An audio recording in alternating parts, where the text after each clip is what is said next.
Silakan. Allahumma salli ala sayyidina Muhammad wa ala ali sayyidina Muhammad. Bismillahirrahmanirrahim.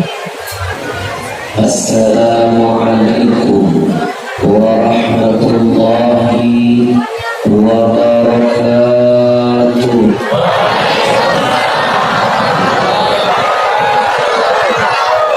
Innal hamdalillah wassalatu wassalamu ala rasulillah wa ala alihi wa sahbihi wa man wala wa la hawla wa la quwwata illa billah.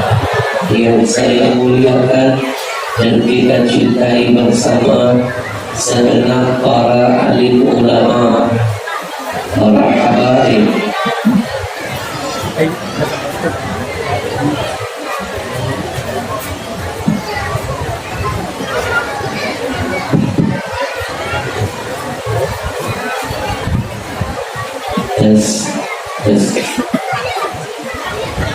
para alim ulama, para tuan-tuan guru, para habaib, mohon maaf kalau saya tidak bisa memuliakan satu persatu. Percayalah, di hati saya ada rasa cinta, hormat untuk semuanya.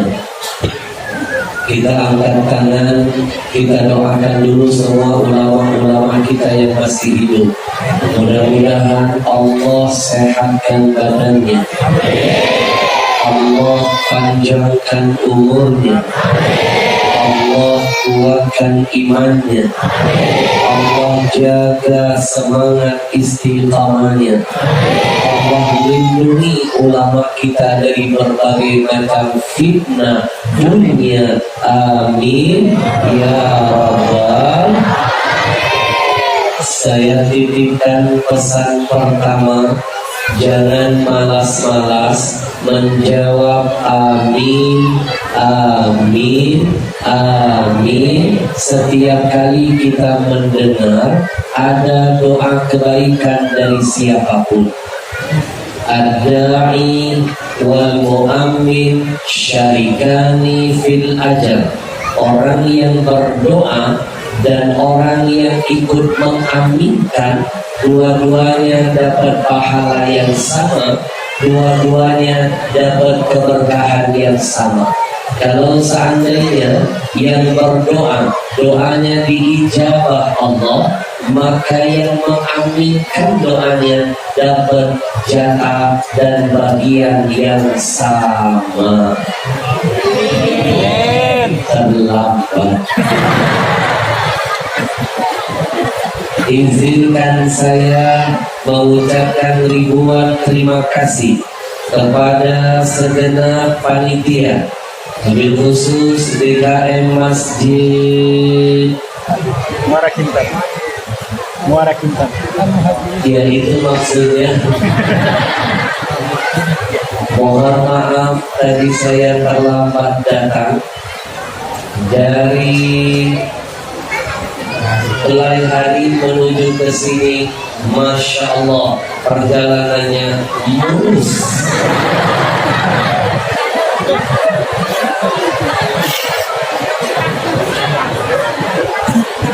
Saya tidak merasa pagi ini jadi tamu kadang. Saya tidak merasa pagi ini jadi orang asing kadang. Hari ini saya merasa seperti sedang berjumpa dengan wajah-wajah saudara saya semuanya. Hari ini saya merasa seperti sedang pulang kampung. Dari mulai hari menuju ke sini, sepanjang jalan saya lihat kanan dan kiri, ternyata ada kemiripan daerah sini dengan kampung-kampung datuk-datuk saya di Arab. Ada yang mirip, guru. Apa yang mirip? Sepanjang jalan saya melihat banyak pohon kurma.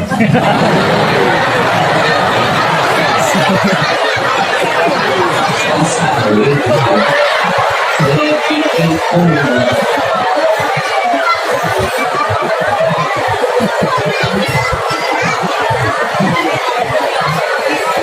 doakan semua panitia, semua DKM masjid, semua yang terlibat membantu, mengizinkan, memfasilitasi, dan termasuk kita yang ikut memeriahkan dan mensyiarkan. Mudah-mudahan Allah catat setiap kedip mata, hembusan napas, tetesan keringat, langkah kaki kita, semuanya dicatat nanti nilainya jihad di hadapan Allah. Man dalla ala khairin falahu mithlu ajri fa'ilihi. Siapapun yang ikut andil dalam semua kebaikan, dia sama seperti pelaku kebaikan. Sekali lagi saya senang bahagia bisa hadir ke masjid ini. Sebentar, perasaan saya pernah lihat orang ini. Di mana itu orang kita? Bapak Ibu yang saya muliakan, izinkan saya berterima kasih juga kepada yang menjadi wasilah perjumpaan kita hari ini. Ini tausiah saya titik yang ke-7. Insya Allah ada 12 acara saya khusus di wilayah Pelehari dan sekitarnya. 4 hari saya diterbangkan ke Kalimantan Selatan. Ada yang jadi wasilahnya. Mereka menamakan gerakan mereka Gerakan Cinta Rasulullah, disingkat Gencar Community. Gerakan Cinta Rasulullah. Mereka lah yang memudahkan para panitia. Tiket pesawat yang bayar mereka. Silakan tanya di KM masjidnya. Semua tempat yang saya kunjungi, termasuk masjid ini, tanyakan. Tidak ada persyaratan apapun yang menggerakkan panitianya. Tidak ada. Tiket pesawat saya yang bayar Gerakan Cinta Rasulullah. Saya kalau kemana-mana nggak pernah sendiri, bawa rombongan. Tiket saya saja mahal, apalagi tiket asisten saya yang langsing ini. Langsing apa langsung? Ibu jujur amat. Asisten saya ini kalau naik pesawat dihitung 2 kursi. Kadang-kadang saya suka kesian kalau dapat jatah pesawatnya kecil, kursinya sempit. Asisten saya tersiksa, susah duduknya. Tapi untung ada pramugari yang sigap dan mau menawarkan solusi. Dari jauh pramugari melihat asisten Habib susah duduknya, pramugari mendekat menawarkan solusi. Apa kata pramugari? Abang, kalau abang susah duduk di sini, bolehkah kami tawarkan solusi buat abang? Abang, kami bagasikan saja.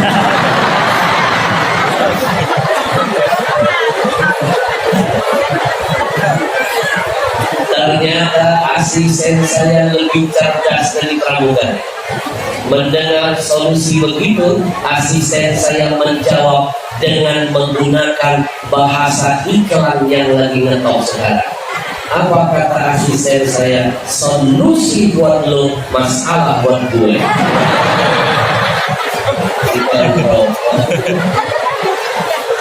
Anjir, asisten saya ini badannya doang gemuk, badannya saja yang gemuk, dosanya saya pastikan kurus. Lebih baik badan gemuk dosa kurus daripada badan kurus dosa gemuk. Kenapa saya yakin dosanya kurus? Kemana-mana nempel dengan saya, kemana-mana saya ajak berbuat baik, kemana-mana saya bawa duduk di tempat yang baik. Bukankah Allah janji innal hasanat yudhibna sayyi'at? Kata Allah, kebaikan itu akan menjadi penghapus semua keburukan. Makin banyak berbuat baik, makin banyak duduk di tempat yang baik, makin cinta kepada ahli kebaikan, makin menghapus semua keburukan. Alhamdulillah. Kemana-mana saya ajak ke masjid, gak pernah saya bawa ke diskotik.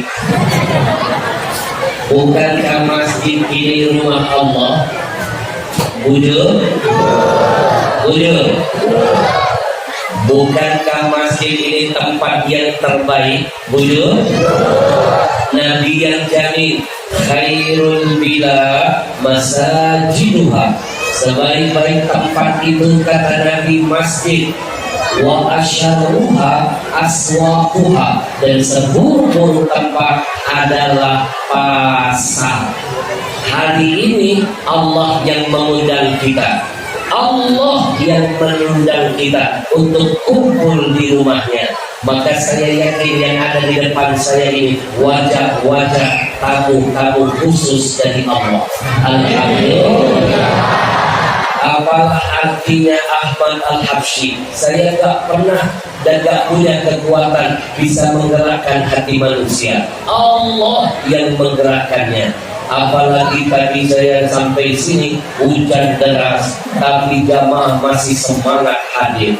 Saya dari mobil dan ibu-ibu hujan-hujan melangkah ke masjid. Dalam hati saya luar biasa ibu ini. Ada dua kelebihannya. Satu, Allah yang menggerakkannya, tidak takut dia dengan hujan.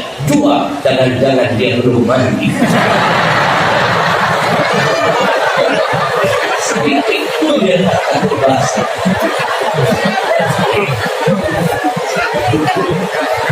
Wow, saya tahu jam-jam segini godaan ibu-ibu berat loh Pak. Sinetron jam-jam segini lagi hot-hotnya. Buka Indosiar ada namanya Ku Menangis. Tapi hari ini godaan dunia sudah mereka tinggalkan. Mereka memilih duduk di taman-taman surga yang dijanjikan oleh Rasulullah. Mimpi kata guru saya, mimpi kata habib saya, kalau mau masuk surga beneran, tapi cabang ilmunya nggak pernah dimasuki. Majelis ilmu ini latihan mendaftarkan diri kita nanti ngumpul beneran di surga bersama Rasulullah. Alhamdulillah. Alhamdulillah. Begitu saya turun, rasa letih saya hilang, capek saya hilang, disambut oleh bapak-bapak yang penuh dengan semangat. Saya duduk ke sini, timbul harap-harap kemastihan. Nampak jelas di depan mata saya hari ini tanda-tanda kiamat sudah dekat. Jumlah dunia lebih banyak.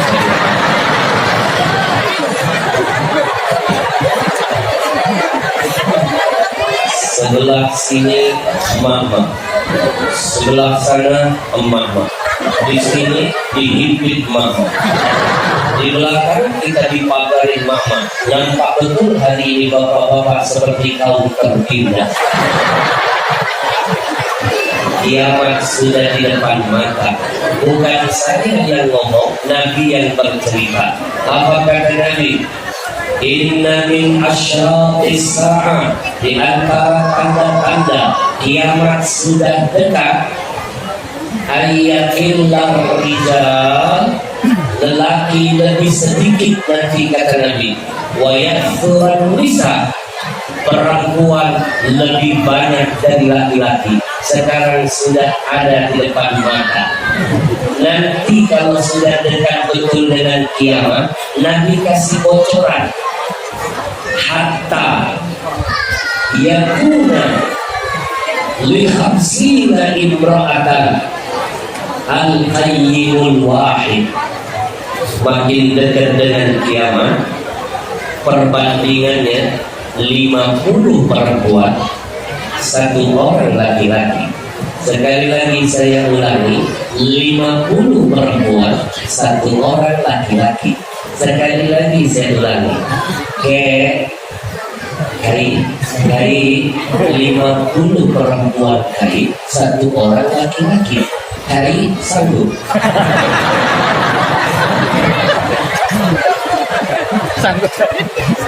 Sensus terbaru sekarang di Jawa itu laki-lakinya 1, perempuannya sudah 20. Ini membuktikan bahwa Nabi bukan asal bunyi, tapi yang keluar dari mulut Nabi tidak lain wahyu dari Ilahi. Ma yantiqu 'anil hawa in huwa illa wahyu yuha.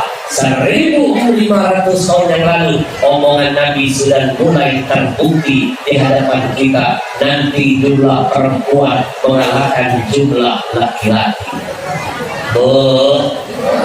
Apa yang diucap Nabi semuanya terbukti. Sallallahu ala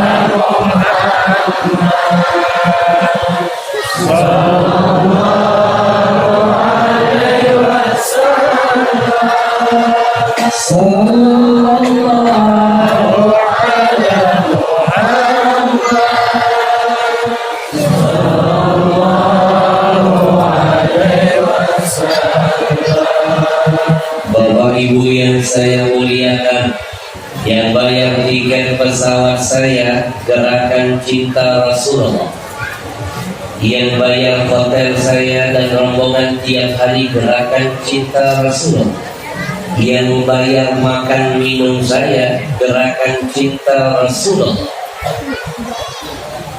Makan saya saja mahal, apalagi makhluk ini yang menyiapkan kendaraan istimewa. Mereka semuanya Haji Mursyidi, panitia nggak direpotkan apapun. Ibaratnya pagi ini saya seperti datang tidak dijemput, pulang tidak diantar. Siapa bilang-bilang?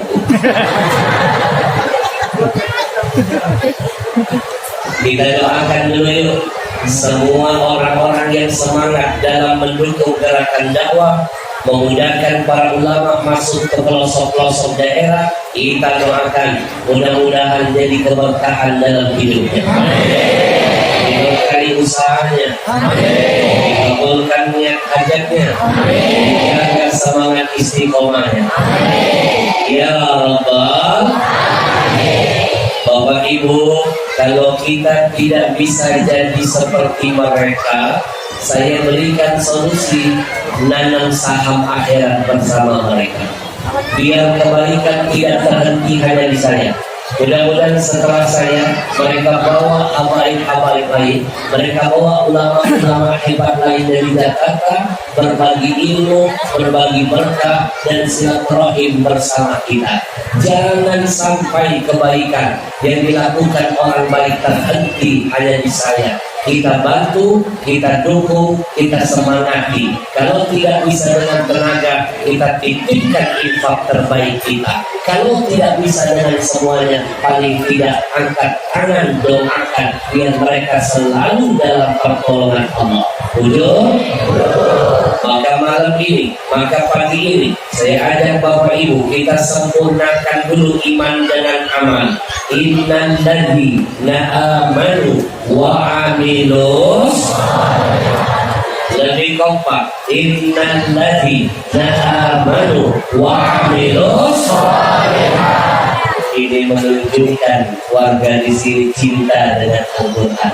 Saya kasih begini, ujungnya jawabnya benar. Gak kayak kemarin saya di kampung mana, saya udah begini, mak-maknya diam semua. Tiba-tiba ada nini di belakang teriak, Sadaqallah.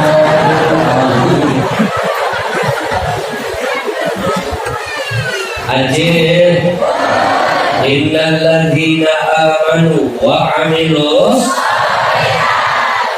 Ayat ini menjelaskan kepada kita iman itu tidak akan sempurna kalau tidak dirangkai dengan amal. Sekali lagi, amallah yang menyempurnakan iman. Amallah yang menyempurnakan iman. Bujur? Bujur. Maka pagi ini saya ajak Bapak Ibu dan saya akan awali dari diri saya terlebih dahulu. Siapkan infak terbaik, kita bantu, kita semangati anak-anak muda yang istiqomah dalam dakwah dan perjuangannya, menghadirkan para ulama di mana-mana. Kita bantu, kita semangati, dan saya mulai dari diri saya terlebih dahulu. Ajin, ajin, niatkan semua kebaikan kita hari ini tidak lain, ya Allah, kami lakukan ingin menyenangkan hati Rasulullah. Niatkan duduk di masjid, kami ingin menyenangkan hati Rasulullah. Hari ini kita berinfak, kami niatkan ya Allah menyenangkan hati Rasulullah. Semangat berzikir dan berselawat, aku lakukan ini ingin menyenangkan hati Rasulullah ya Allah. Apapun kata guru saya yang diniatkan selain meminta ridha Allah dan dirangkai menyenangkan hati Rasulullah, Allah tidak akan diam Pak. Allah sensitif kalau sudah berbicara tentang Rasulullah. Allah senangkan diri kita dunia sampai akhiratnya. Dan siapapun yang menyakiti, melukai hati Rasulullah, Allah tidak diam. Allah tunjukkan cintanya kepada Nabi, mengalahkan kecintaan para nabi-nabi yang lain. Betul? Maka hari ini kita niatkan untuk menyenangkan hati Rasulullah. Izinkan saya memulai kebaikan ini dari diri saya terlebih dahulu. Lihat ke depan. Ini uang berapa? Memang tajam. Bisa membedakan. Maka ini cukup kita saja yang sulit menyembunyikan apapun dari perempuan. Saya punya teman, dia sering menyembunyikan dompetnya dari istri. Sepintar-pintar masih tercium oleh istri. Wanita itu matanya tajam, dahsyat juga penciuman, ketahuan sama istri. Suaminya menyembunyikan dompet, ketahuan. Istrinya marah. Apa? Ini uang apa? Uang sial. Kenapa sial? Ketahuan mama. Ini kalau dibelanjakan pastikan enaknya cuma sampai ujung lidah saja. Masuk tenggorokan, bercampur dengan makan lain di perut, hilang rasanya. Keluar dari pintu belakang, beda warna, beda baunya. Betul. Tapi kalau ini dibelanjakan urusan akhirat, manisnya sampai hari kiamat. Saya mulai dari diri saya. Bismillahirrahmanirrahim. Jangan lupa pesan Nabi yang pertama. Ma'akalta fa'afnaita. Kata Nabi, apapun yang kalian makan pasti busuk, pasti. Wa ma labista fa'ablaita. Apapun yang kalian pakai pasti laku. Wa ma tasaddaqta fa'amlaita. Apapun yang kalian sedekahkan, Nabi janjikan kekal abadi selama-lamanya. Saya mulai dari diri saya.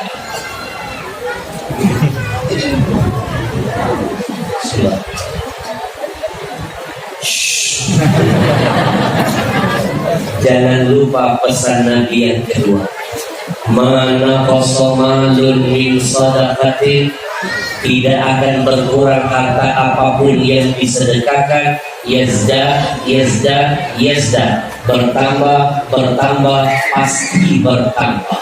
Mana ada ceritanya orang yang rajin sedekah jatuh miskin. Dan yang ada makin nambah hartanya, makin berkah usahanya, makin bahagia hidupnya. Betul? The more you give, the more you get. Do you understand? Yes. Alah, yes. Itulah penyakit manusia. Oh, ya. Sepaham, seperti setengah. Yes, orang saya yang nggak paham. Saya cuma gaya doang. Itu bahasa Inggris, you know. The more you give, the more you get. Artinya, jangan buang sampah sembarangan. Semakin banyak kita memberi, semakin banyak yang akan kita dapatkan gantinya dari Allah. Ajil, saya mau tanya jawab yang kompak. Percaya gak apapun yang sering dikorbankan di jalan Allah pasti bertambah? Percaya? 50 orang. Sekali lagi yang kompak. Percaya gak apapun yang dikorbankan di jalan Allah pasti bertambah? Percaya? Kayak terpaksa. Nih biar makin percaya saya kasih contoh cerdas. Bapak Ibu pernah lihat anjing dan kambing dong? Pernah? Anak-anakku sayang pernah lihat kan anjing dan kambing?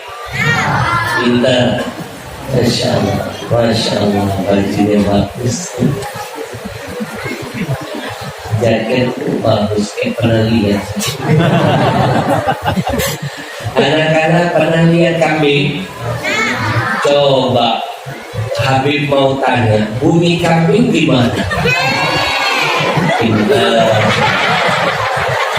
Anak-anak pernah nggak lihat anjing? Coba Habib pengen tahu dong suara anjing kayak apa. Anak kecil aja tahu suara anjing. Kita doakan mudah-mudahan kamu jadi menteri agama. Amin. Biar bisa bedakan mana suara azan, mana suara anjing. Masuk peko. Ini cara nyindir yang cantik. Betul. Saya titipkan pesan cinta buat DKM Masjid. Sound masjid, suara azan jangan dikecil. Azan sudah keras, suaranya yang sholat masih sedikit, apalagi dikecilin. Dasar bual-bual gitu. Kalau nggak bisa menambahkan, jangan mengurangi. Jadi pemimpin kalau nggak bisa nyenengin, jangan nyusahin. Betul. Oh, dari dulu memang suaranya begini. Yang perlu dikecilin itu Pak Menteri suara dangdutan, bukan suara azan. Betul. Yang nggak suka, yang terganggu, yang merasa risih, yang tidak senang dengan suara azan terdengar, itu menunjukkan ada sifat syaitan dalam jiwanya. Betul? Ada yang nggak suka azan itu cuma setan. Maka sekali lagi jangan ikuti. Betul? Makin kecil suara azan, makin kecil berkah di kampung ini. Sekali lagi yang nggak suka suara azan, namanya walau berjalan. Walau betul. Oh, Ibu, ada binatang namanya anjing, ada yang namanya kambing. Dua binatang ini, saya mau tanya, mana yang lebih banyak jumlahnya? Anjingkah atau kambingkah? Pasti kambing. Pasti kambing. Makanya seorang pengembala punya 1000 ekor kambing, cukup dijaga seekor anjing.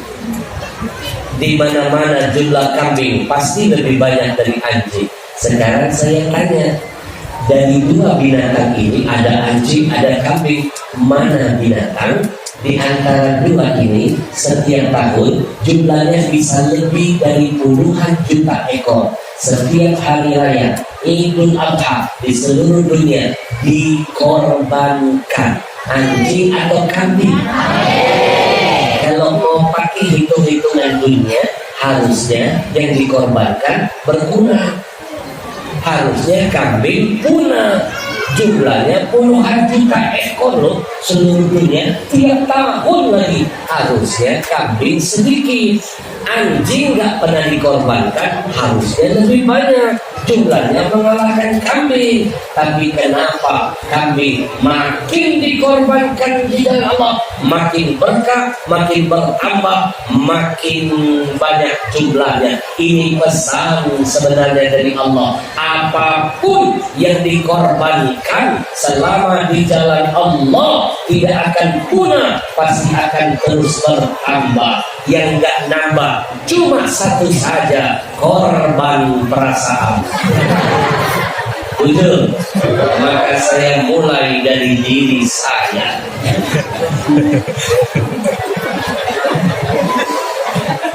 Sudah.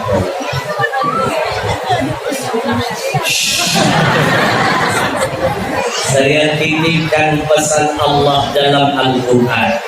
Pulang dari sini, coba buka dan pahami ayat surah Al-Munafiqun ayat 10. Ayat ini bocoran dari Allah. Orang yang sudah mati, sudah meninggal dunia, merengek-rengek loh, merengek.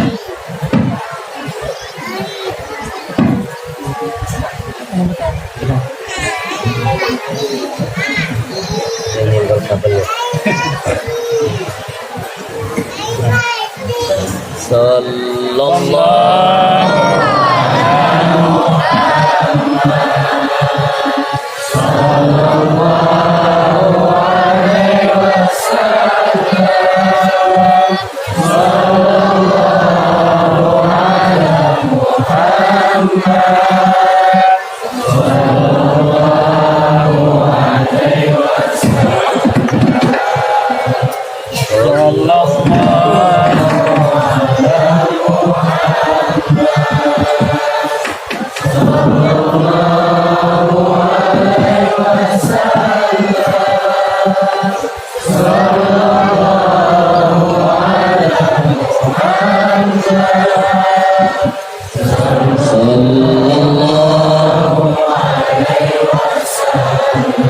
mikrofon ketiga.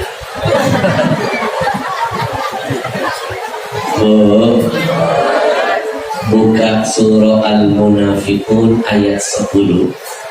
Bocoran dari Allah, orang yang sudah mati merengek-rengek minta dihidupkan lagi walaupun sebentar saja.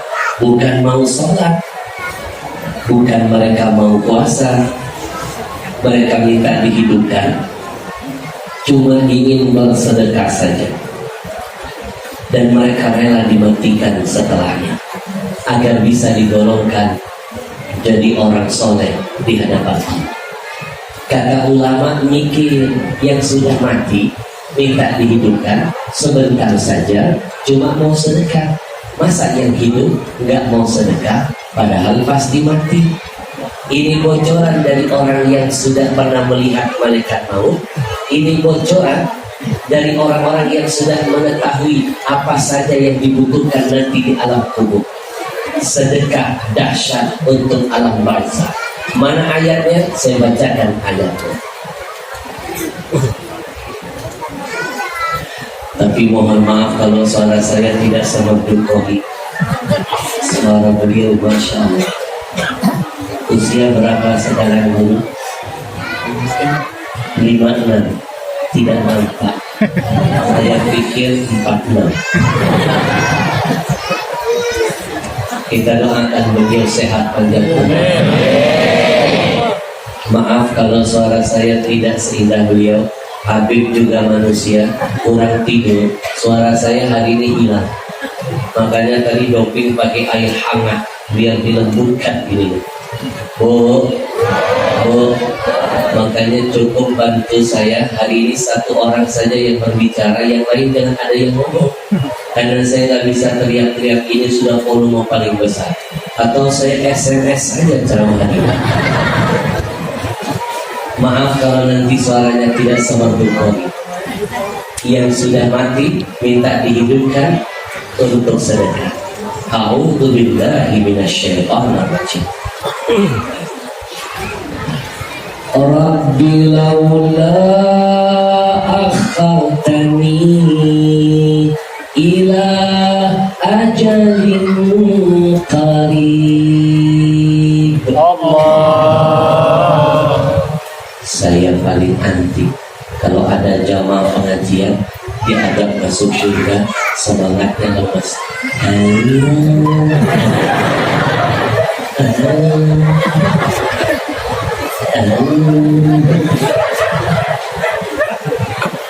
Bapak Ibu pernah lihat orang nonton dangdut, nonton konser? Coba perhatikan. Satu, mereka rebutan mau nempel dengan biduannya. Masa kita pengajian gak mau nempel dengan Habib dan Tuan Gurunya? Giliran dangdut nempel dengan biduan, giliran ngaji nyari posisi paling belakang. Nanti mau masuk surga duluan, kata malaikat bungun-bungun bintang.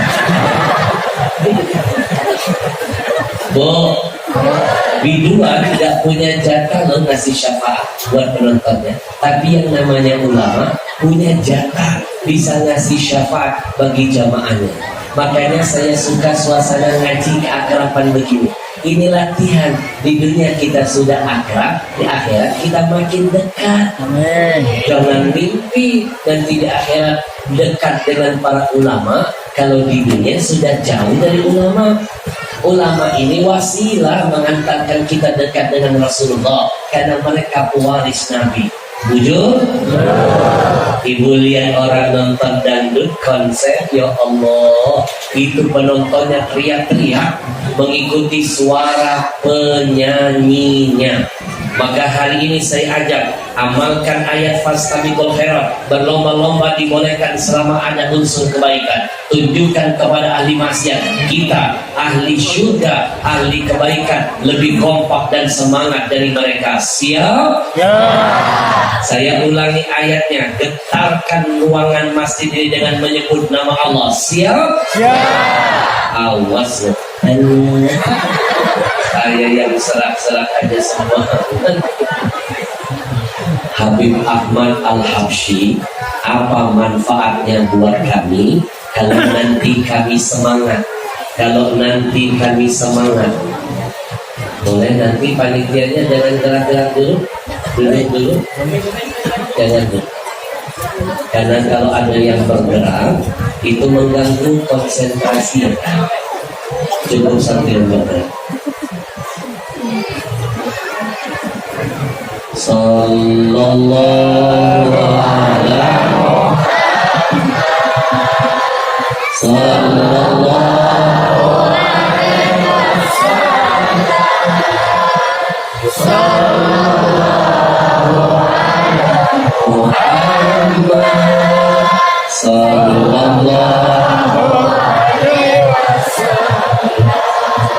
Kalau lagi dipilih Allah, kita dipilih duduk di majelis ilmu, jangankan berbuat yang lain, sholat sunat pun kalah. 1000 rakaat sholat sunat kalah dengan 1 kali duduk di majelis ilmu. Makanya kalau ada majelis ilmu nggak usah mikirin sholat sunat apapun. Paling banyak kita sanggup sholat sunat 12 rakaat, tapi duduk dengan hati karena Allah, menyenangkan Rasulullah, pahalanya seperti 1000 rakaat sholat sunat. Kalau sholat sunat 1000 rakaat saja kalah, apalagi gerakan-gerakan yang lain yang nggak ada nilai ibadahnya. Betul? Betul? Maka kalau sudah duduk di majelis ilmu, lupakan dulu urusan yang lain. Insya Allah. Saya tantangi, siap getarkan ruangan ini dengan menyebut lafaz Allah. Siap? Habib Ahmad Al-Habsyi, apa untungnya kalau nanti kami semangat menyebut nama Allah, menggentarkan ruangan ini dengan kompak melafazkan lafaz Allah. Satu keuntungannya, satu, dalam hadis riwayat Muslim, Nabi yang menjamin. Apa kata Nabi? La taqumus sa'ah. Kata Nabi, kiamat tidak jadi Allah turunkan. Kiamat Allah tunda turunnya. Kalau kiamat saja ditunda, apalagi bencana dan musibah buat kampung ini. Kiamat saja ditunda turunnya. Hatta la yuqalu fil ar Allah, Allah, Allah. Kata Nabi, kalau di muka bumi ini masih banyak orang yang semangat menyebut lafaz Allah, Allah, Allah, kiamat saja ditunda. Maka yakinlah kalau kiamat saja ditunda, apalagi bencana, musibah, malapetaka, mara bahaya dan wabah apapun akan ditunda turunnya buat kampung kita tercinta, insya Allah. Tapi kalau sudah banyak, kata Nabi, orang yang malas menyebut nama itu, kiamat disegerakan oleh Allah. Maka hari ini saya ajak Bapak Ibu, teriakan nanti lafaz Allah sedahsyat-dahsyatnya. Kita jaga kampung ini biar kalimat ini menjadi pelindung turunnya bencana dan musibah buat kampung kita tercinta, insya Allah. Jangan kalah dengan nenek-nenek di kampung mana itu saya pergi, saking semangatnya dia meneriakkan lafaz Allah sampai dia lupa gigi palsu dan apa. Siap? Sekali lagi saya tanya, kita gentarkan masjid ini dengan menyebut lafaz Allah. Siap? Siap. Habib Ahmad Al-Habsyi, adakah manfaat yang lain kalau nanti kami makin semangat menyebut lafaz Allah? Ada. Catat bonus kedua dari saya. Orang yang sering ingat Allah, Allah pasti sering ingat dia. Makin banyak nyebut nama Allah, buktikan. Ketika Bapak Ibu dalam kesempitan, Allah hadirkan kelapangan. Ketika Bapak Ibu dalam kesusahan, Allah hadirkan kemudahan. Ketika Bapak Ibu dalam ancaman, Allah hadirkan pertolongan. Saya bukan asal ngomong, saya berdasarkan fakta. Nabi saja pernah membuktikan ketika Nabi pernah terancam nyawanya, gara-gara menyebut nama Allah, Allah hadirkan pertolongan seketika. Silahkan baca tafsir Ibn Katsir. Cari cerita ini dalam kitab tafsir Ibn Katsir. Ceritanya begini. Dulu Nabi pernah perang. Tolong bantu saya biar acara kita hari ini makin meriah, biar kita merasa seolah-olah terasa ada di zaman yang sedang saya ceritakan. Dan nanti kalau tangan saya begini, bantu dong. Oke. Dulu Nabi pernah perang. Gak sabar. Kan belum begitu. Belum begini. Inilah makna suka nyosok kan. Kita belum siap nyosok kan. Ini sekaligus teknik ngetes jamaah konsentrasi atau tidak. Ngetes mata, ngetes telinga, ngetes konsentrasi. Siap? Ini retorika dalam berdakwah. Lama saya belajar retorika ini, lama. Retorika itu bikin dakwah makin indah. Cerita yang sederhana dikasih bumbu-bumbu membuat cerita itu nampak mahal dan mempesona. Betul? Ini retorika. Dulu Nabi pernah perang. Bagus.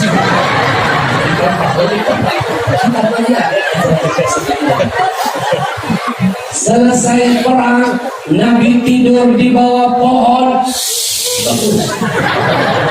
Tidak ada waktu itu yang menjaga tidurnya Nabi. Lalu Nabi mengambil pedangnya dan menggantungkan pedangnya di salah satu ranting pohon. Bagus. Lebih semangat, lebih semangat. Tiba-tiba, siap-siap dulu, siap-siap dulu, siap-siap dulu. Tiba-tiba, siap-siap, siap-siap.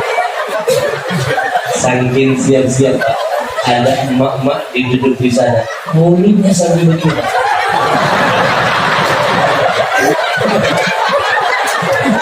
Mulutnya begini.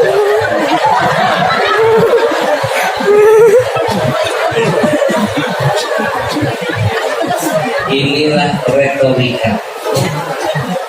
Ini trik mencuri perhatian anak-anak kecil. Ceramah kalau nggak dikasih cerita bahaya, Pak. Nanti kita yang ceramah, anak-anak ini yang bercerita. Betul. Emak-emak kalau nggak dikasih kerjaan begini, nanti dia ngerjain kita. Siap. Nabi kan lagi tidur, sahabat nggak ada. Nabi ambil pedang, Nabi gantungkan di ranting pohon. Biar Nabi sendiri tidak ada yang melindungi, kesempatan ini tidak disia-siakan lawan. Tiba-tiba datang salah seorang kafir Quraisy, namanya Ghauth bin Harith. Ghauth bin Harith dari Bani mana? Muhajir. Lihat Nabi sendiri, dia langsung lompat.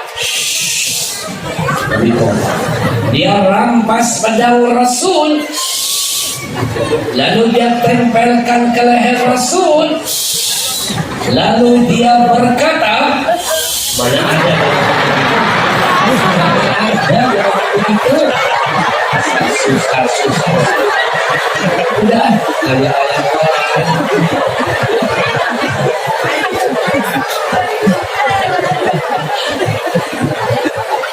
mana pakai hujan lokal.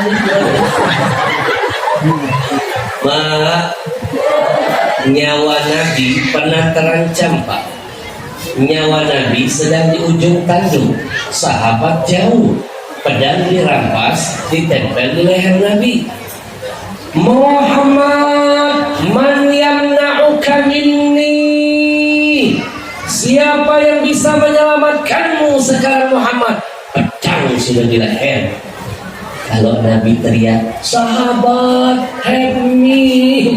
Belum datang sahabat, ini pedang sudah nusuk kau. Gak ada yang bisa menyelamatkan kecuali Allah. Muhammad, siapa yang bisa menyelamatkanmu? Nabi gak gemetar, Nabi gak gentar, Nabi gak keringetan. Nabi ingin menitipkan pesan lewat kejadian ini buat kita. Jangan takut dengan makhluk, jangan takut dengan siapapun, takut dengan makhluk. Musyrik kepada Allah. Musyrik itu dosa yang tidak terampuni. Maka saya begitu corona pertama kali datang ke Indonesia, saya termasuk yang paling vokal pertama bilang, takut dengan corona haramun, tapi waspada dengan corona wajibun. Setuju? Takut dengan corona haramun, waspada dengan corona wajibun. Ada buku yang saya tulis, sebentar lagi akan selesai. Buku ini akan bikin heboh di Indonesia, karena akan saya kupas dengan Quran, hadis, dan pesan ulama. Judul bukunya Antara Covid dan Stupid. Antara Covid dan Stupid. Saya akan kupas setajam silet. Gara-gara Covid banyak orang jadi stupid. Ada kebodohan dalam kecovidan. Nanti saya kupas. Di antaranya gara-gara Covid sibuk mikirin imun, lupa jaga iman. Bungul pintar. Imun tidak dibawa mati, iman yang mana-mana. Betul? Sibuk nyari apapun yang bisa meningkatkan iman, tapi lupa menjaga aman untuk bisa meningkatkan iman. Betul? Sampai susu beruang pun dicari. Padahal gak ada hubungan. Susu beruang sempat hilang dari pasar. Biasanya susu beruang segini harganya cuma 7.000. Gara-gara diserbu orang-orang stupid, susu beruang hilang dari pasaran, dibodohi oleh oknum yang gak bertanggung jawab, yang menyebarkan hoax bahwa susu beruang bisa menghilangkan COVID. Susu beruang diserbu, hilang dari pasaran. Biasanya segini dulunya 7.000. Ketika hilang dari pasaran, di Jakarta satu botol begini pernah dijual 2 juta rupiah. Itu baru susunya ya, belum termasuk beruang.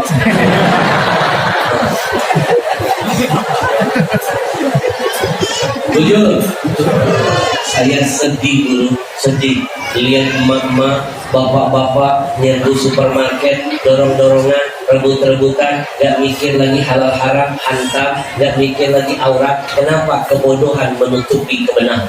Betul? Bapak Ibu nonton nggak? Ada yang heboh kemarin viral, panik buying, nyerbu supermarket ngerebutin susu beruang. Yang sempat heboh itu, nonton? Itu sebenarnya kejadiannya di depan mata saya. Makanya saya mau cerita.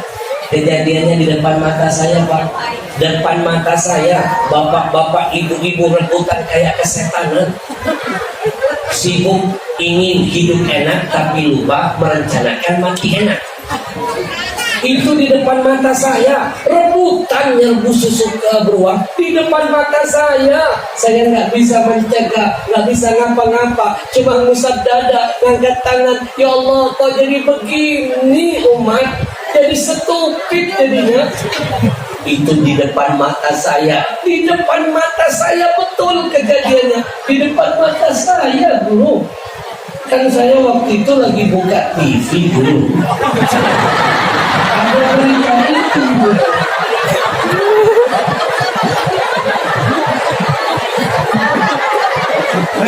Bukankah itu di depan mata saya? Adakah yang salah omong saya? Ini teknik ceramah terbaru, baru saya tahu. Ada yang ikut-ikut itu copy paste habis.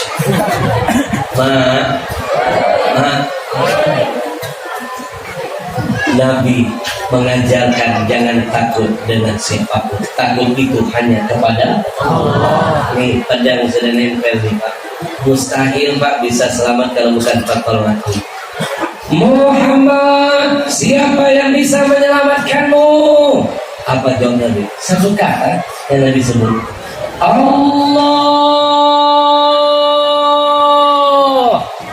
Saya nggak menemukan riwayatnya Nabi diancam, Muhammad, siapa yang bisa menyelamatkanmu? Nabi menjawab, Allah. Gak gemetar lawan Pak, gak gentar musuh. Betul? Allah. Mendengar lafaz mulia, lafaz yang indah, lafaz yang berkah, diteriakan dari hati yang menggebu-gebu, dengan semangat yang membara, langsung Allah tunjukkan pertolongannya. Tiba-tiba datang pertolongan dari Allah. Tangan orang kafir yang bernama Ghaus bin Al-Harith yang mencuri pedang Nabi, Allah bikin tangannya gemetaran. Bahasa Inggrisnya menggigil. Banyak orang Inggris ya. Ada orang Bugis, bahasa Jermannya Tindri.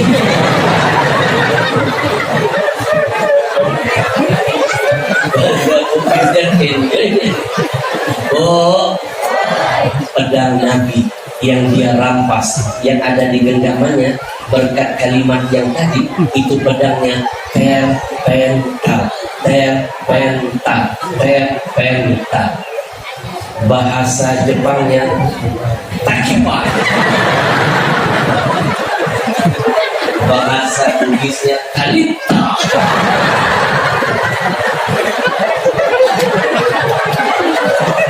Sallallahu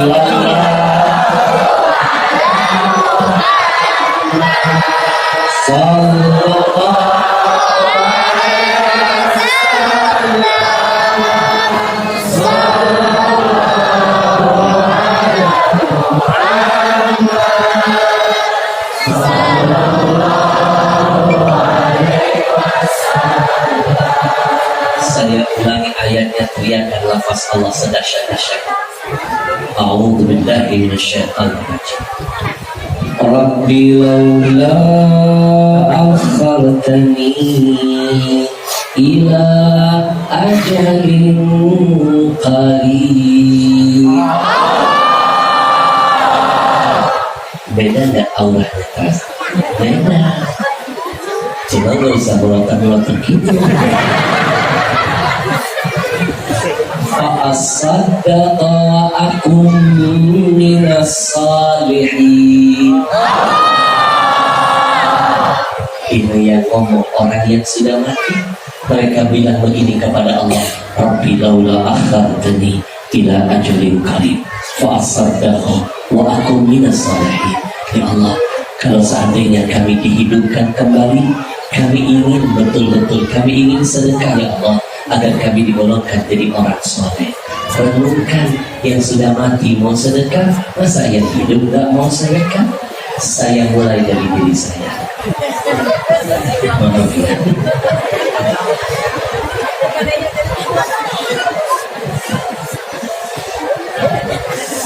Tungguin ya.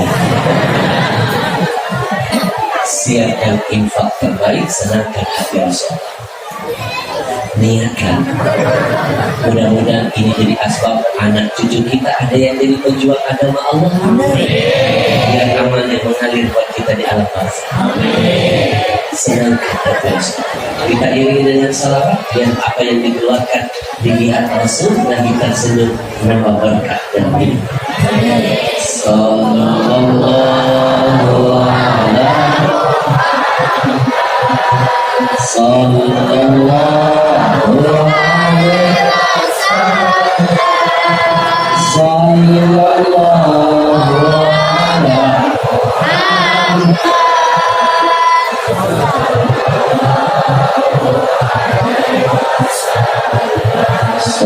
Sallallahu ala Muhammad Sallallahu Sallallahu ala Muhammad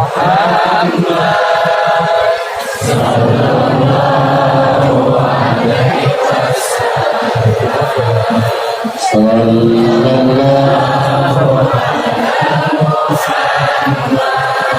Sallallahu alaihi Sallallahu ala Muhammad Sallallahu alaihi semuanya Sallallahu ala Sallallahu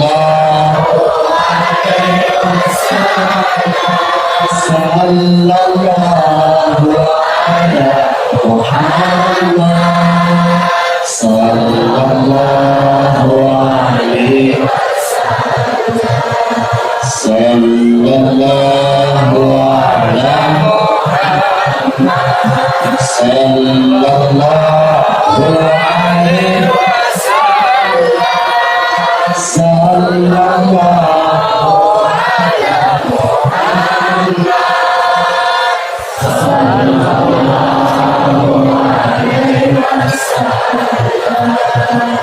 Sallallahu ala Muhammad Sallallahu alaihi wasallam Sallallahu ala Muhammad Sallallahu alaihi wasallam. Kita doakan dia berinfak, mudah-mudahan Allah berkahi harta, diberkahi usahanya, dikabulkan niat hajatnya. Semoga Allah jadikan anak cucunya menjadi anak yang soleh dan saleh. Amin ya rabbal. Episode kedua.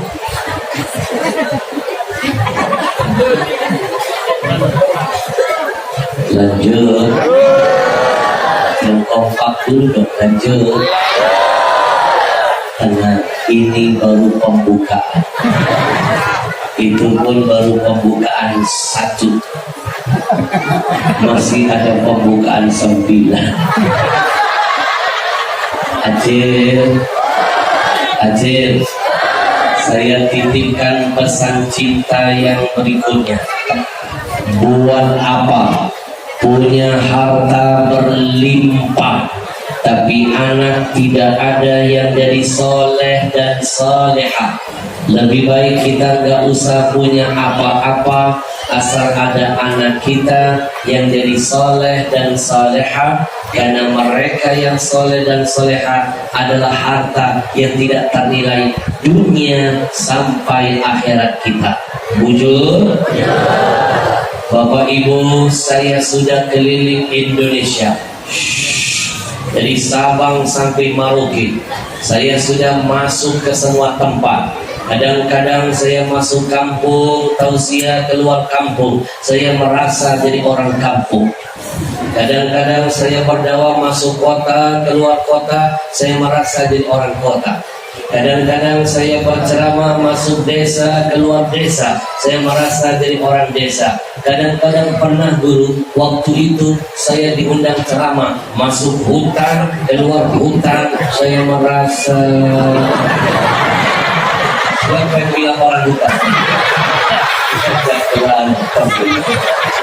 Ini bisa kena pasal perbuatan tidak menyenangkan. Jangan main-main menghina presiden sudah 5 tahun, harusnya menghina ulama lebih berat hukumannya. Menghina Nabi Muhammad pun harus lebih berat hukumannya. Betul? Masa presiden hukumannya 5 tahun, yang menghina Nabi Muhammad hukumannya cuma berapa tahun? Emang presiden lebih mulia dari Nabi Muhammad? Ini yang terbaru nih, Hollywood. Nama Muhammad yang sangat sakral mulia ditempel dengan simbol haram. Kalau ada orang muslim gak merasa tersinggung, amalkan pesan Buya Hamka, ganti baju, lebih baik pakai kain kapan. Itu pesan dalam dari Buya Hamka, bahwa imanmu sudah dari jenazah.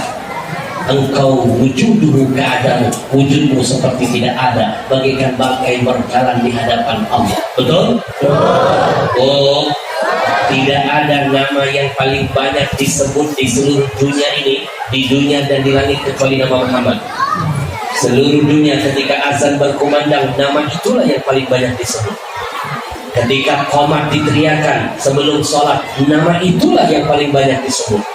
Bahkan ketika salat tahiyat, nama itu juga yang paling banyak disebut. Bahkan seluruh dunia, makhluk yang ada di dunia, di bumi dan di langit, bahkan Allah yang memulainya dengan salawat, nama itulah yang paling banyak disebut. Mana mungkin, kata ulama, semakin segala sesuatu banyak riwayatnya, banyak yang menyebutnya, menunjukkan kemuliaannya. Betul?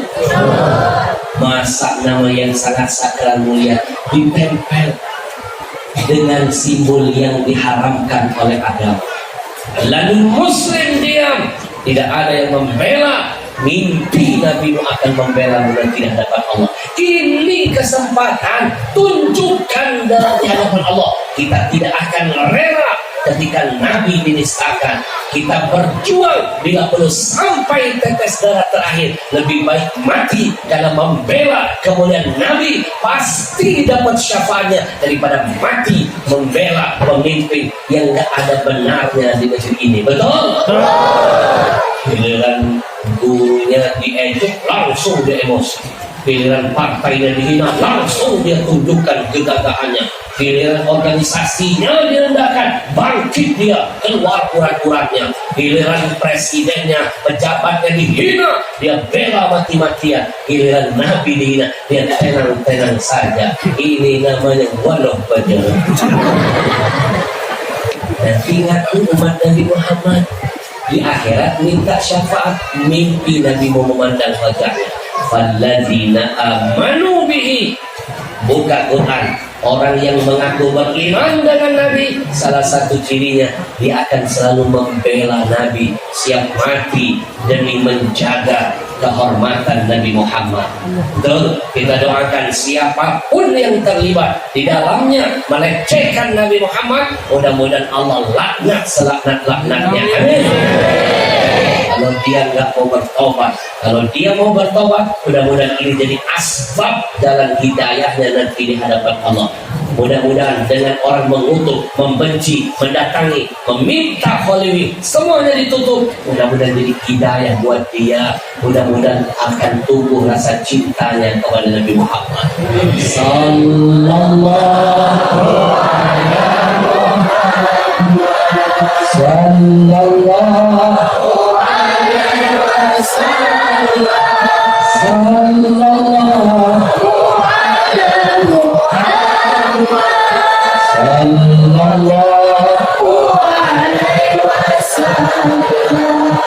Saya sudah keliling Indonesia. Saya sudah banyak melihat dan mendengar dengan mata dan telinga, dan saya simpulkan dengan hati saya. Survei membuktikan Indonesia saat ini sedang dilanda krisis anak soleh. Banyak kacang lupa dengan kulitnya. Banyak anak-anak jadi majikan bagi ayah ibunya. Pendek kata, banyak anak durhaka di negeri ini terhadap ayah dan ibunya. Bapak Ibu, jangan pernah remehkan dosa kedurhakaan kepada orang tua. Karena dosa yang satu itu akan jadi pintu masuk datangnya bencana dan murka Allah untuk kita. Saya kasih contoh. Di zaman Nabi Nuh ada musibah namanya banjir. Satu dunia konon ditenggelamkan Allah. Tidak ada yang selamat kecuali yang naik ke atas kapal Nabi Nuh. Maka Nabi Nuh dikasih gelar tambahan oleh Allah.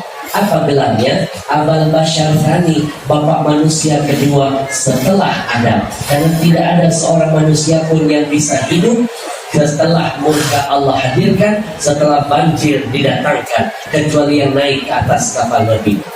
Di zaman Nabi Nuh ada bencana juga. Acil jawab yang kompak. Kenal Nabi Nuh? Yang kompak kenal Nabi Nuh? Di mana kenalannya? Ini soal. Kalau ada yang kenal Nabi Nuh berarti dia makhluk purbakala. Timbul pertanyaan, kenapa Allah hadirkan bencana banjir satu dunia ditenggelamkan di zaman Nabi Nuh? Apa karena sebab waktu itu umat Nabi Nuh suka membangkang kepada nabinya? Kata ulama, bukan cuma sebab itu. Sebenarnya ada sebab lain yang membuat Allah geram, marah, murka, menenggelamkan semuanya. Sebab apa? Mau tahu gak sebabnya apa? Yang kompak dan mau tahu? Jangan kemana-mana sebab ini. Kayak lagi syuting. Sebab satu dosa pembangkangan seorang anak laki-laki kepada ayahnya. Siapa anak itu? Kan'an namanya. Durhaka dengan siapa? Nuh ayahnya. Sejarah mengajak kita merenung. Kalau dulu baru ada seorang anak laki-laki durhaka dengan ayah, Allah murka, dunia ditenggelamkan. Lalu bagaimana dengan potret anak Indonesia zaman now? Bukan cuma durhaka dengan ayah, mereka sudah berani mendurhakai ibunya tercinta. Bukankah kata Nabi, ibumu 3 kali lipat lebih mulia dari ayahmu? Ketika engkau durhakai ibumu, maka 3 kali lipat bencana pasti bertubi-tubi hadir dalam hidupmu. Apalagi kalau dua-duanya sudah kita durhakai. Itulah sebabnya ada tsunami, banjir bandang, tanah longsor, gunung meletus, gempa bumi, angin puting beliung, likuifaksi akan di negeri ini. Istighfar kepada Allah. Astaghfirullah.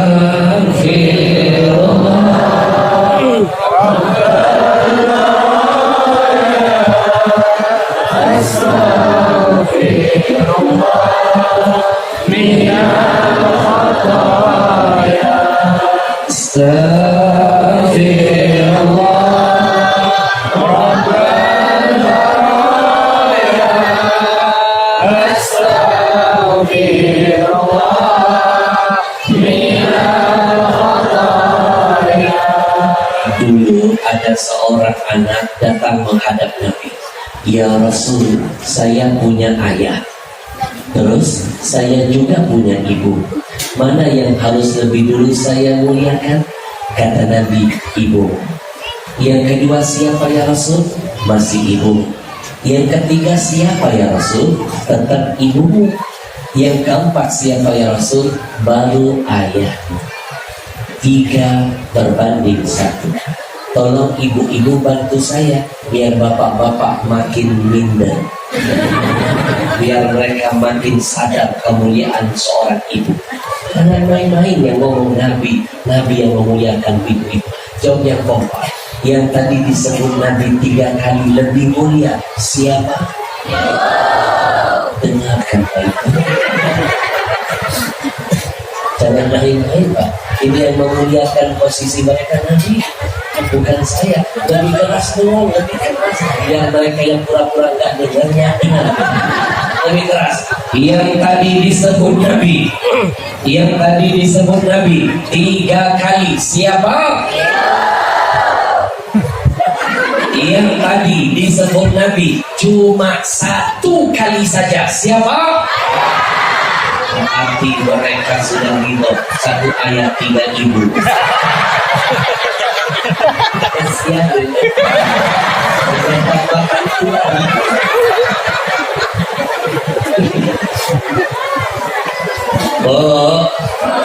Bo, ada seorang sahabat ditanya, mana seorang ulama besar, mana yang harus saya muliakan, ibu atau ayah? Jawabannya keren. Taat kepada ayahmu akram, tapi taat kepada ibumu ansar. Alhamdulillah. Bob, saya udah keliling Indonesia, macam-macam cerita yang saya temukan.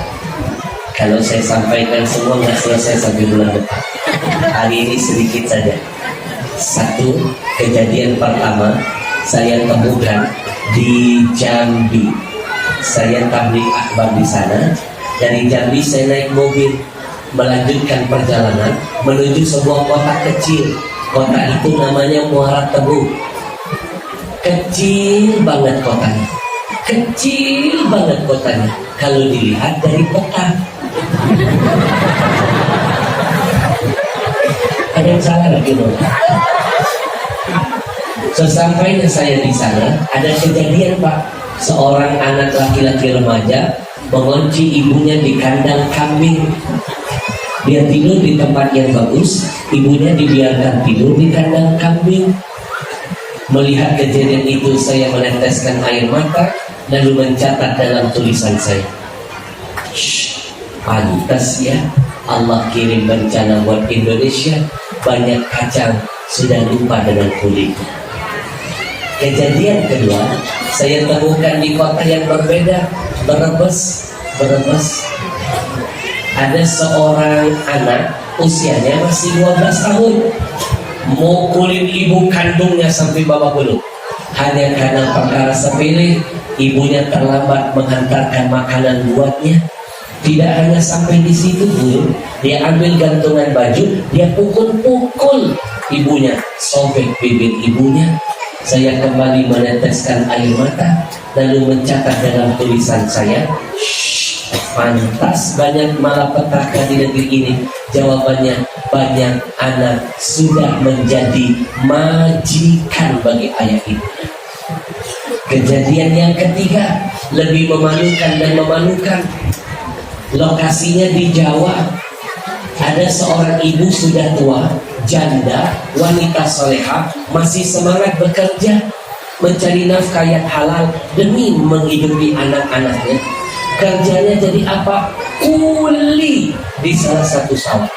Panas terik matahari menyengat, dia tahankan agar bisa mendapatkan sesuap nasi bagi anak-anaknya. Tapi sayang 1000 sayang, tidak ada seorang anaknya yang mau membantu jihad ibunya. Ketika ibunya tengah bertani di tengah sawah, masuk anak laki-lakinya membawa parang di tangannya, memaksa minta uang 500.000 dari sang ibu.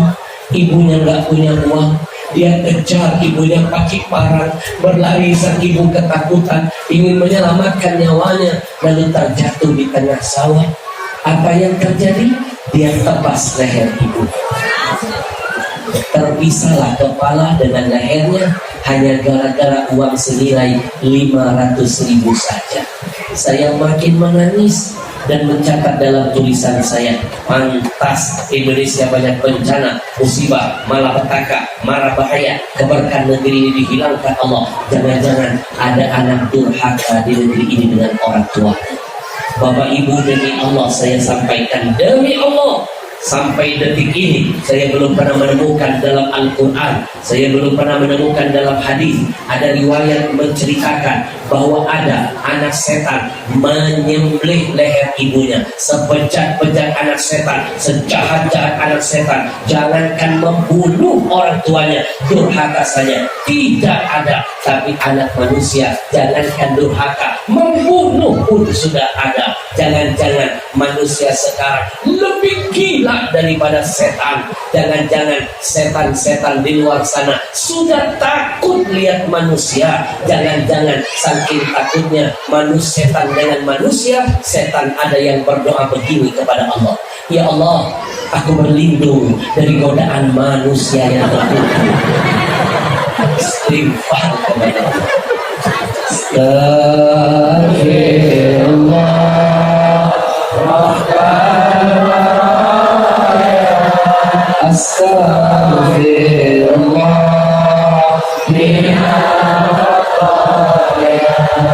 Itu sebabnya saya menulis buku yang satu ini. Buku ini saya tulis selama 3 tahun setengah. Nulisnya sambil nangis-nangis. Saya jamin yang baca buku saya akan nangis terseduh-seduh, ingat dengan dosa masa lalu kepada ayah dan ibu. Buku ini sudah tembus mega bestseller. Saya jamin ibu bapak tidak akan bisa beli buku saya di toko-toko bangunan,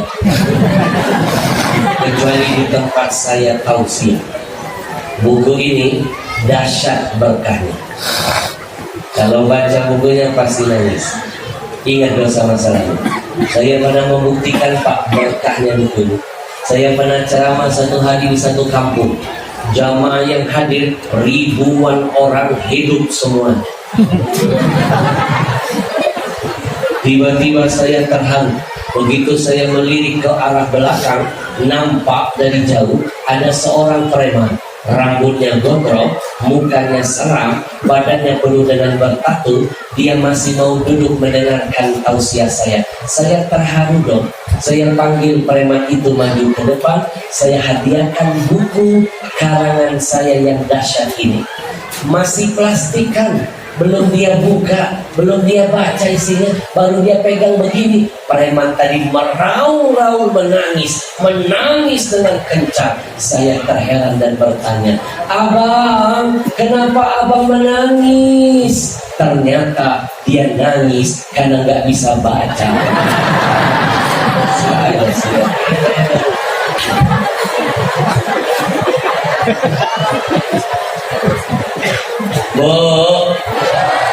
Buku ini saya kasih judul Ada Surga di Rumahmu.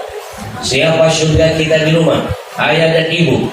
Lebih dekat lagi ada di mana? Di bawah telapak kaki ibu. Tapi sadarkah kita dengan semua kebodohan kita sering mencari surga yang jauh, lupa dengan yang dekat? Ada surga di rumah. Bahasa Arabnya anak-anak, al-jannatu fi baitika. Bapak ibu, saya ajarkan biar ada kenang-kenangan. Jangan malas-malas belajar bahasa Arab, malu. Saya pernah satu pesawat Pak, ketemu teman-teman pendeta satu pesawat sudah negur saya pakai bahasa Arab yang indah. Diam-diam pendeta sudah belajar bahasa Arab. Mereka menyadari bahasa Arab itu bahasa surga, bahasa wahyu, bahasa Quran, bahasa yang paling berkah. Masa kita orang muslim gak mau belajar bahasa Arab? Malu saya, pendeta udah bisa bahasa Arab malu. Saya juga pernah malu banget lihat anak kecil-kecil nih kayak begitu tuh, kayak begitu kecil-kecil, pandai betul mereka bahasa Arabnya. Waktu saya ke Madinah,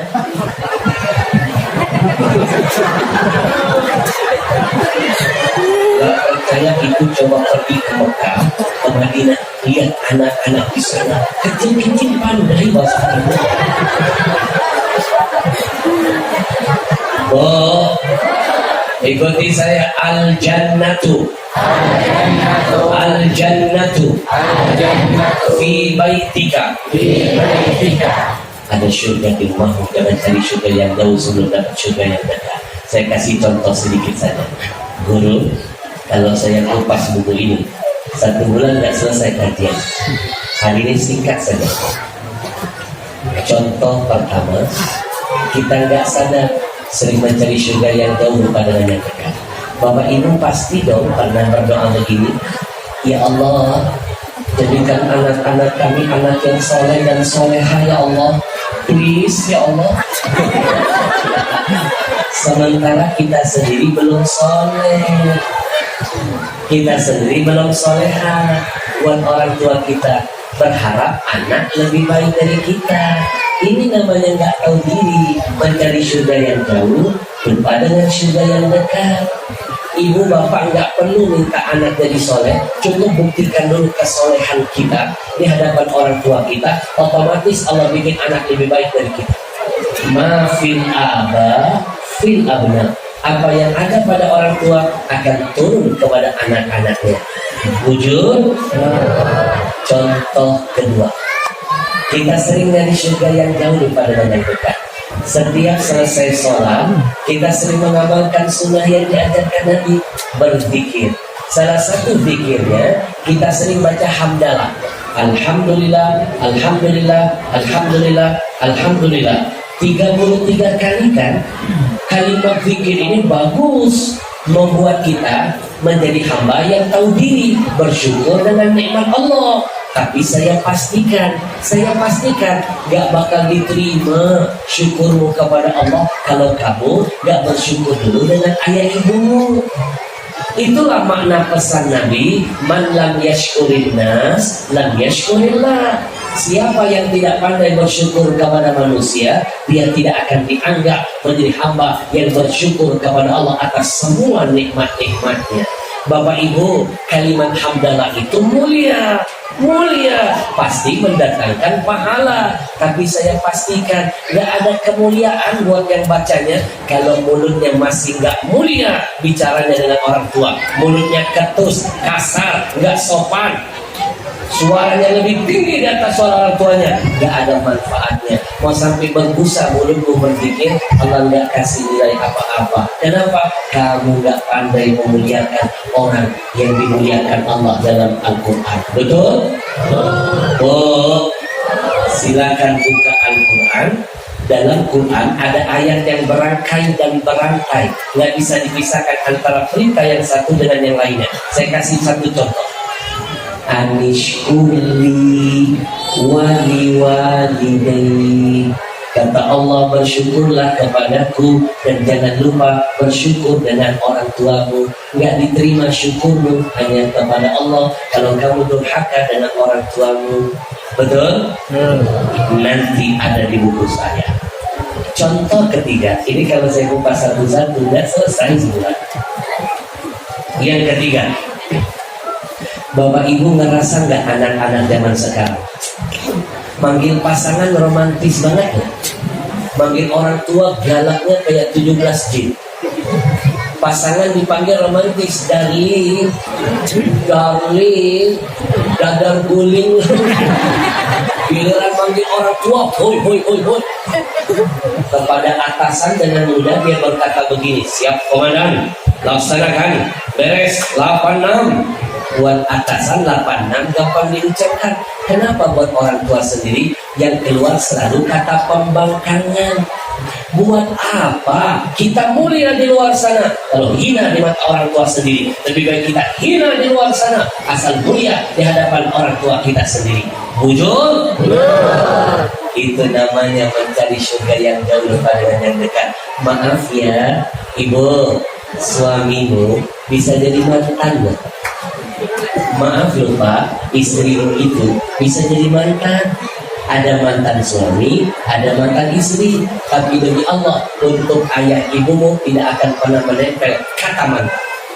Seorang ayah bisa membahagiakan 10 orang anaknya, 10 anak belum tentu bisa membahagiakan seorang ayahnya. Bujur, seorang ibu siap mati ketika melahirkan 10 putra putrinya, tapi 10 anak belum jaminan berani mati demi seorang ibunya.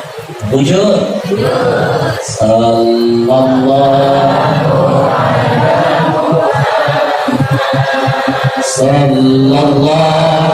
alaihi wasallam, sallallahu alaihi wasallam.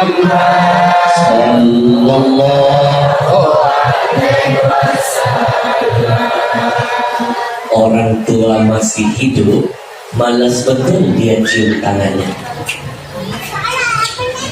Sudah meninggal dunia, baru sibuk mencium-cium batu nisannya. Orang tua masih sehat, gak pernah punya waktu mengunjungi kampungnya. Udah meninggal dunia, baru sibuk mendatangi kuburannya. Orang tua masih gagah, malas betul menelpon dan berkomunikasi dengannya. Setelah meninggal dunia, baru ngajak ngomong kuburannya. Makam-makam keramat jauh-jauh didatengin. Keramat hidup orang tua satu rumah gak diurusin. Orang tua kita itu lebih keramat dari keramat manapun. Saking keramatnya, jangankan mendoakan, nyumpahin kita bisa jadi doa. Doanya makbul, sumpahnya manjur. Bapak ibu masih ingat gak legenda di Padang? Anak muda yang disumpah ibunya jadi batu. Bantu saya dong, namanya siapa? Lebih keras namanya siapa? Itu baru maling kuda, belum yang maling motor, maling bansos, apalagi maling uang rakyat.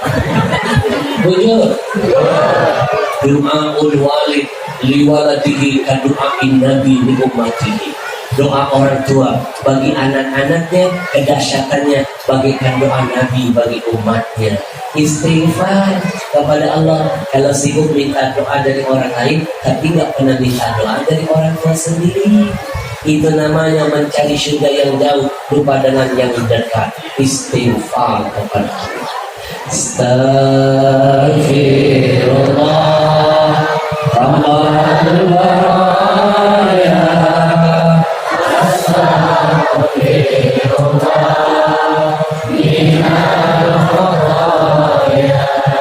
Yang semangat saya mau rekam, biar nanti saya share blog. Biar saya share, biar dunia melihat di sini makhluk-makhluk langka semua. Astaghfirullah Rabbal baraya. Astaghfirullah minal khataya. Astaghfirullah Rabbal baraya. Astaghfirullah minal khataya. Singkat padat.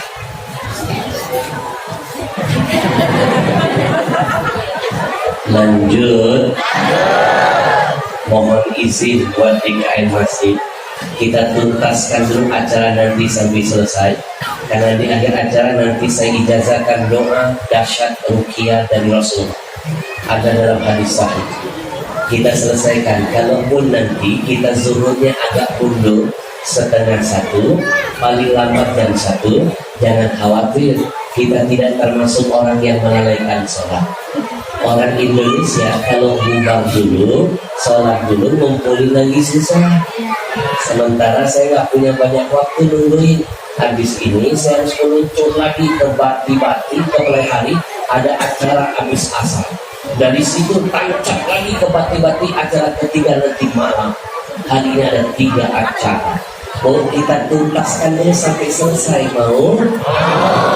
Mau? Belum tentu saya datang lagi ke sini. Jangan disia-siakan waktu. Betul? Betul? Oh, kalau pergi ke Saudi Arabia sebelum azan masjid memang sudah penuh. Setelah azan masjid makin membludak. Tapi setelah azan nggak pernah langsung komat. Nunggu dulu lah. Ada umat sudah jutaan. Nunggu apa? Sampai 20 menit pernah 30 menit nunggu. Bahkan pernah lebih dari itu. Betul? Jadi percayalah, kita nggak termasuk orang yang fawailun lil musallin alladzina hum. Ayat ini sebenarnya ditujukan buat orang yang dia sholat, rajin sholatnya, tapi rajin juga korupsinya, rajin juga maksiatnya. Itu sebenarnya yang melalaikan sholat. Kalau kita tidak dalam konteks melalaikan sholat. Setuju? Nabi pernah, riwayat sahih, Nabi pernah loh mengakhirkan sholat. Pernah. Baik, Bapak Ibu lanjut.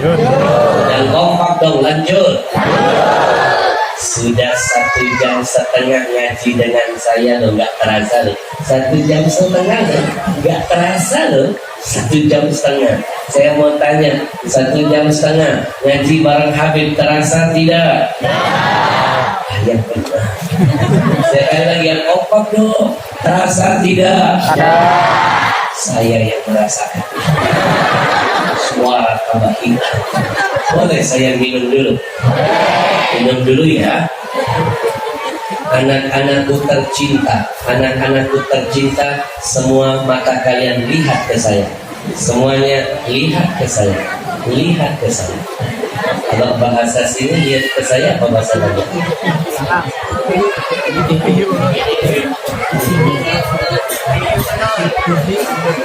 Hiti dulu.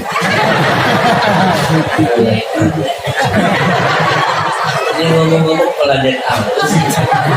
Hiti dulu. Hiti dulu. Lihat ke saya. Bismillahirrahmanirrahim.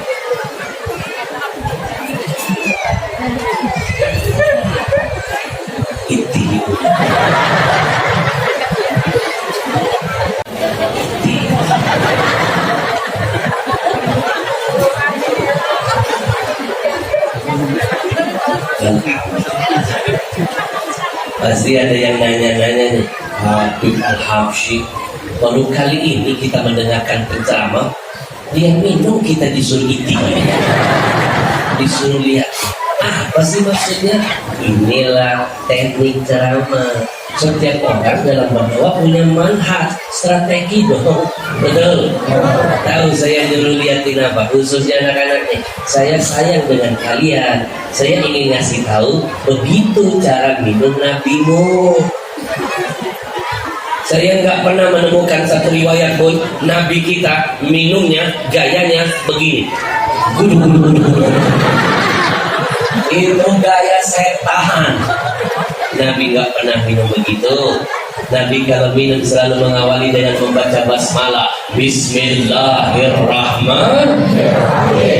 Lalu Nabi meneguk 3 kali tegukan. Setiap tegukan Nabi baca apa? Hamdalah, alhamdulillah. Tegukan kedua Nabi baca lagi hamdalah, alhamdulillah. Tegukan ketiga Nabi baca lagi hamdalah, alhamdulillah. Begitu gaya Nabi minum. Anak-anak sudah paham? Kalau kalian belum paham, saya contohkan ulang.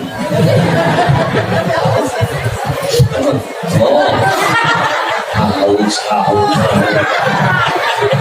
Ini yang ngomong haus kalau ngomong suka bener ya. Ini teknik paling dahsyat, biar gak kelihatan hausnya. Teknik dipadukan dengan ilmu. Bismillahirrahmanirrahim.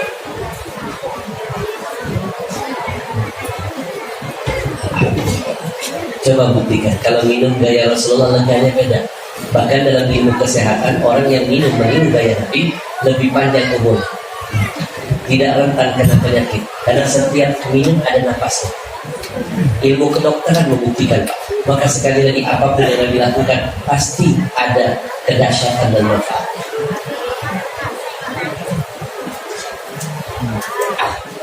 Alhamdulillah.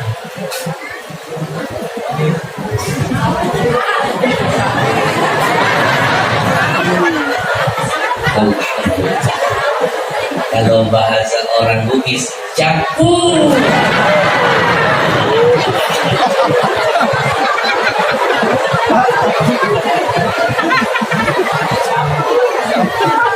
Oh, saya cinta orang Banjar, saya cinta orang Kalsel, saya cinta orang Bugis, saya cinta semua. Maka saya bentuk cinta, saya pelajari bahasa. Oh, habis.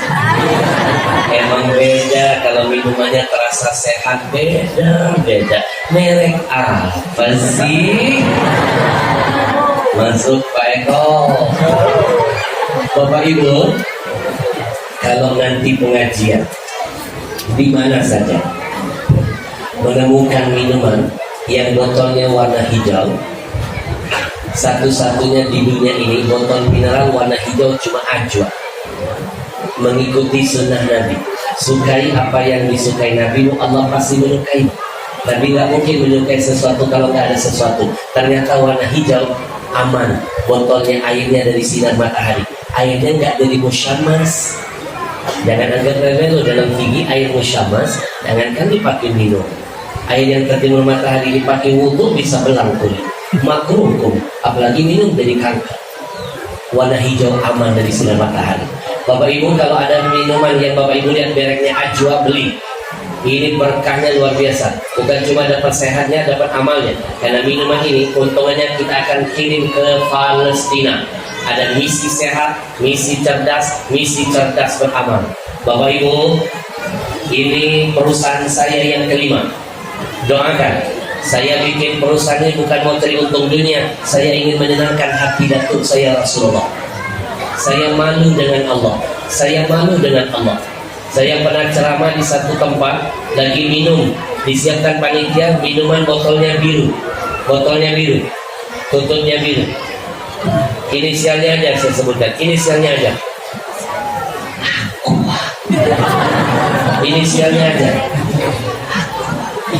Karena disiapkan panitia, saya minum. Begitu saya minum, baru dapat berapa teguk. Dari sekian ribu jamaah yang hadir, hanya ada satu jamaah yang menghantarkan ilmu hikmah kepada saya. Catat, orang punya hikmah pasti punya ilmu. Orang punya ilmu belum tentu dapat hikmah. Perbedaannya Nabi Khidir dengan Nabi Musa. Nabi Musa cuma punya ilmu, Nabi Khidir Allah kasih hikmah.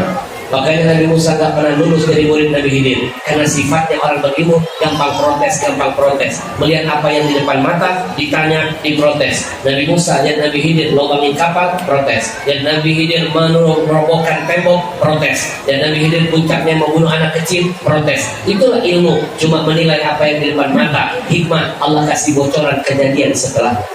Betul?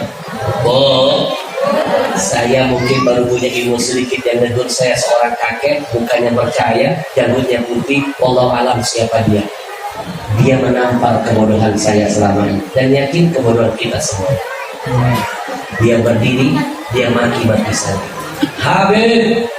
Habib tadi berdakwah baca Quran, baca hadis. Habib cuma dapat pahala dakwah bil lisan saja, tapi dakwah bil hal. Tangan Habib menghapus dakwah bil lisan. Bingung saya. Habib donatur Israel, semua yang hadir donatur Israel.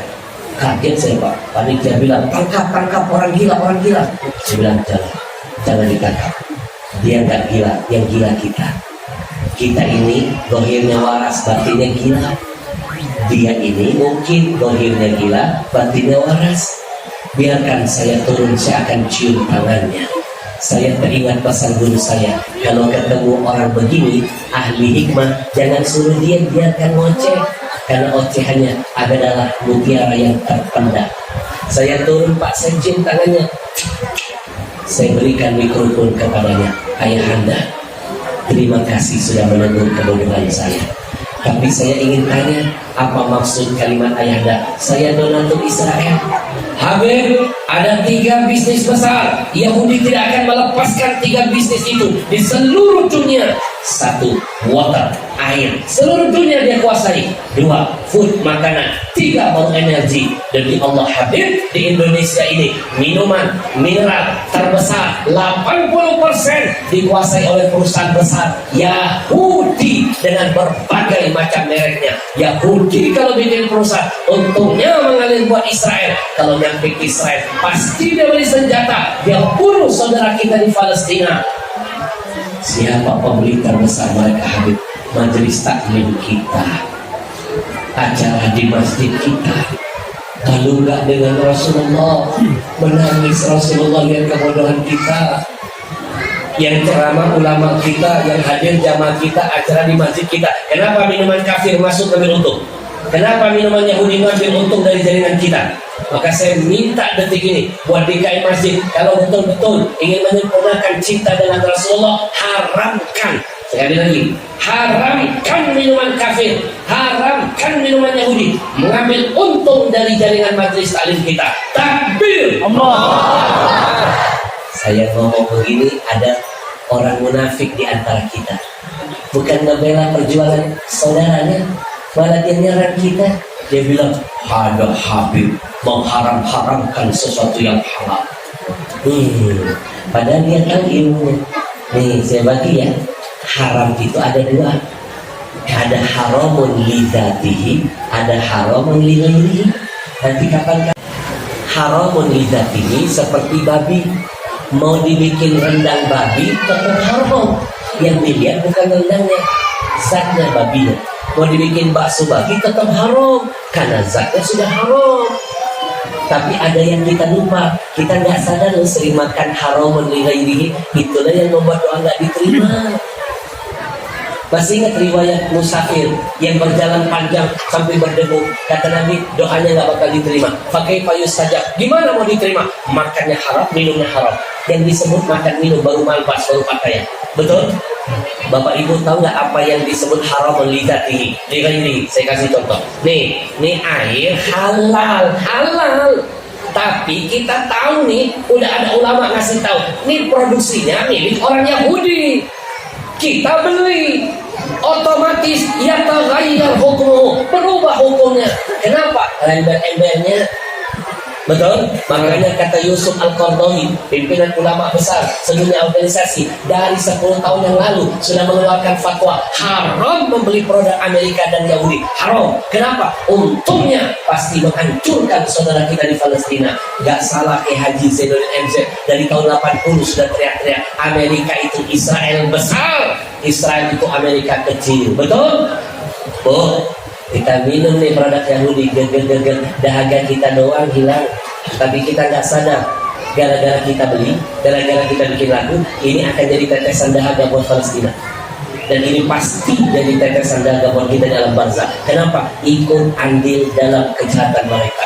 Siapapun yang ikut andil dalam kejahatan sama seperti penjahat. Kita nggak sadar dengan kebodohan kita melanggar larangan Allah dalam Quran, wala ta'awanu 'alal itsmi wal 'udwan. Nggak boleh tolong-menolong dalam dosa dan permusuhan. Saya mendengar itu nangis, Pak, ya Allah. Saya langsung bilang, ayahanda, apa yang harus saya lakukan? Apa yang harus saya lakukan? Bikin air minum sendiri.